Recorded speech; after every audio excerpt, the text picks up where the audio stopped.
ces presque 2 années de crise Covid, nous allons entrer dans l'année 2022, une année d'élections et d'inflation, ce qui veut dire encore beaucoup d'incertitudes. Alors que faut-il retenir de ces quelques 2 années et sur quoi capitaliser pour l'avenir ?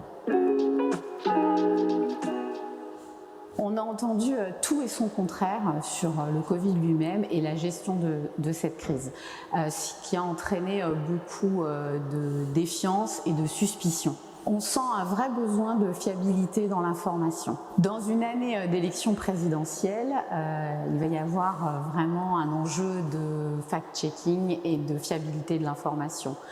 C'est pour ça que chez TF1, nous avons mis en place la cellule des vérificateurs qui aura pour rôle de vérifier chacune des affirmations des candidats durant les débats et les présences plateau. Et donc, cette tendance d'avoir accès aux preuves de ce que les marques avancent va être très importante pour le grand public. Alors ces dernières années, les marques ont été très concentrées sur des KPI de performance. C'était avant tout le quanti. Et on a vu ces derniers mois que l'humain était de nouveau au centre et qu'il était très important de parler de connexion émotionnelle. Chez TF1, on le voit sur les programmes, il y a un vrai besoin de légèreté, de divertissement, d'évasion et aussi de lien social. On a envie de regarder les programmes ensemble. C'est pour ça que nos divertissements qui sont en écoute conjointe fonctionnent très bien. Savoir s'adapter à sa cible, au contexte, au moment, c'est ce qui apportera ce petit supplément d'âme demain dans la connexion entre une marque et son public. C'est aussi ce qui favorisera l'adhésion et l'acceptation de sa communication. Un consommateur, lorsqu'il achète un produit, il n'achète plus seulement un produit. Il montre aussi un engagement personnel envers la compréhension qu'il a de la marque ou de l'entreprise.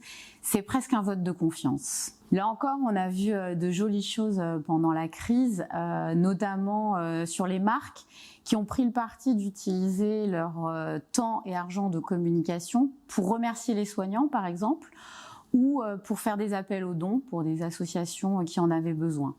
Les premières marques qui l'ont fait spontanément parce que c'était dans leurs valeurs, parce qu'ils avaient envie de le faire.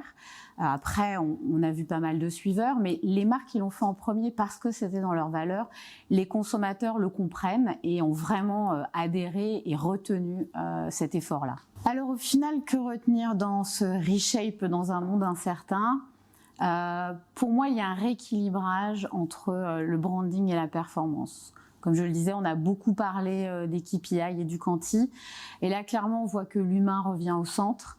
Il faut rééquilibrer vraiment cette communication. On va de plus en plus parler de branding et de brand love. Et clairement, il n'y a pas de formule mathématique et ça ne s'achète pas au CPC.